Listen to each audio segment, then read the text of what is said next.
Hello everybody, we are back at Uli's Gelato for a second time because Uli wanted me back. I did. To actually continue the interview because there was some very relevant things we didn't cover last time. Yes. Which was? My participation in conflict resolution dialogue. Involving? Azeris, Azerbaijanis, and Armenians. So thank you for coming back. After our first interview, I kept thinking about how I actually left out the most important part. So in year 2007, which was 14 years ago, I took part in the first Imagine dialogue between Azerbaijani and Armenian students here in the United States. And we were basically at the time international students from Azerbaijan and from Armenia studying here in the United States. So I came to America as an international student. So at the time I wasn't a citizen or anything. I was on a student visa. And I couldn't believe last time I didn't talk about it because it was such an incredible point in my life and in my journey where I have now become a person who's a little more open, more understanding, and I thank Imagine Dialogue for that opportunity. That was 14 years ago. So all of these thoughts have been percolating in my head for the last 14 years. And after you and I had our our conversation, I was thinking about how, imagine if it took me 10 plus years to come to a point where I'm so comfortable with the ideas of coexistence, dialogue, us sitting down and having a civil conversation.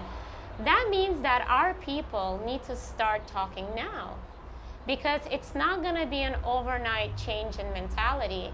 It's also going to be one of those things where it's going to take people a lot of time to digest the information and to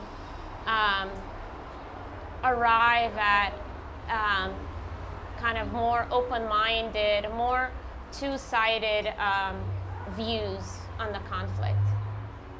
I see. Can you just tell us a bit about the whole process of this project, Imagine Dialogue? So what was the experience like? Sure. So it was, if I'm not mistaken, a 6-day retreat. So we were on an island off of the coast of Maine, literally on an island. So we couldn't escape each other. We were in this beautiful Victorian house where every participant had to be roommates with the person from the other side. So there were equal part men, women from both sides, and we had, so I had an Armenian roommate for six days. It was a very structured dialogue. We would wake up. The program would start at 8 a.m. shortly after breakfast. We would all have breakfast together. And then from 8 a.m. to probably 3 to 4 p.m., if not longer, we were in discussions. The first day was introduction. The second day was actually a very interesting workshop where we told the history of the conflict from the Azerbaijani point of view, and then the Armenian students took turns telling the history of the conflict from the Armenian point of view. It was so interesting because they were two completely different stories. So it had to be, and then the next exercise was, why are these two narratives completely different? You're smiling. So I'm not going to say why, but I think, it's pretty obvious why, because of course there's always cherry picking. There's also this thing called cognitive dissonance, where you want to believe what you believe in, and when you're presented with alternative set of events, it doesn't fit into a narrative. So, and I'm not singling one side or the other. Both sides had that experience. And that is a result of post-first conflict, us living in our respective bubbles. I see. And so you were one of the participants, I believe. You Yes. were involved in more than one program? I or- was involved in more than one because after the first dialogue, it was a life-changing experience for me. I'd say before that dialogue, I was a very prejudiced person. And maybe I remained prejudiced for a couple more years, to be perfectly frank, because it takes a long time to reprogram your beliefs. After that, I actually asked the organizers of the dialogue if I could train to be a moderator. And I'm very proud to say that there was, I partook in two more. I think the third one was where I was actually a moderator. Not by myself, I was helping out my Azerbaijani team, but it was such a beautiful experience. I mean, I have so many memories of us crying together, but then that same night playing Mafia till 6 in the morning, knowing that at 8 o'clock we were gonna be discussing very difficult things. I mean, it was definitely emotional overload. And it took me several years to process all of those emotions, thoughts. And also after that, I started reading a lot. I started reading about the history of our region, the history of our neighboring regions as it pertains to Armenians and other Turkic peoples, and just trying to understand a little bit better. And that was in 2007, 14 years ago.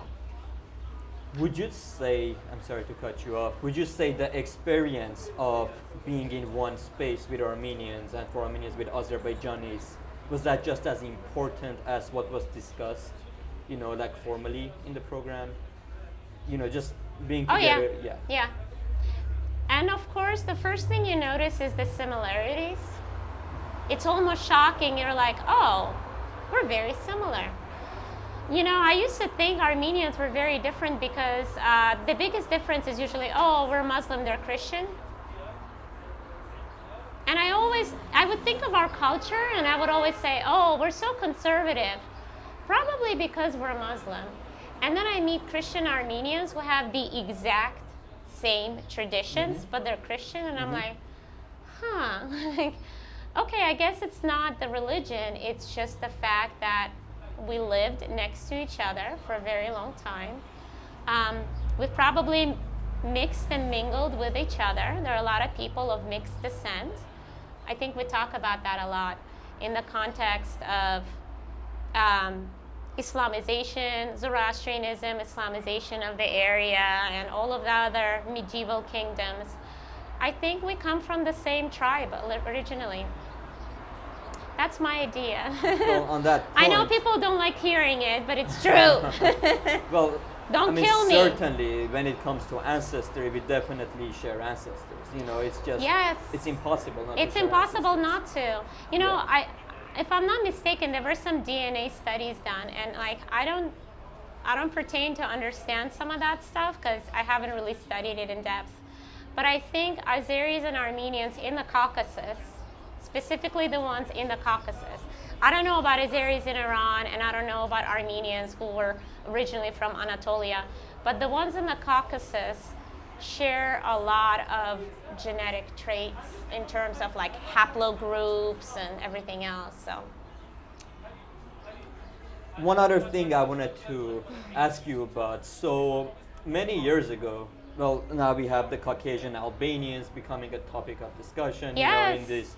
In the discourse of war, etc., between Armenians and Azerbaijanis. But you actually studied them maybe more than a decade ago, right? yes, oh my God, yes. So in 2004, that's 17 years ago. I'm dating myself. 17 years ago, I got a grant to study Caucasian Albania. And mind you, in 2004, nobody talked about Caucasian Albania. In fact, in Azerbaijan, it was a very unpopular topic. Because in Azerbaijan, you know, the history kind of revolves around Turkic-speaking Hanates, Turkic-speaking kingdoms and everything. And Caucasian Albania was just such a mystery because it was this Christian state. Armenians refer to it as Ahvank. Azeris, I believe, at least Udis would refer to it as Aran. And in fact, in Azerbaijan, there still is an area called Aran. But long story short, in my family, my father always identified as an Albanian. So when I was a little kid, he would always say, oh, we're descendants of Albanians. And I was always like, what is this thing? So in 2004, when I was in college here, I think I needed like a credit to do an independent study. And I was like, I'm going to study Caucasian Albania, because why not? I'm interested. And I actually got a grant.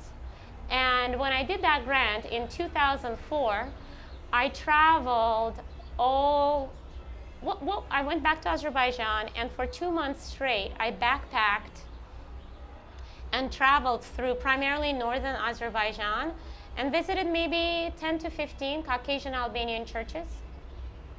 Mm-hmm. It was such a beautiful experience. And one of the most beautiful experiences was seeing some of those ruins of churches were in private orchards. Wow.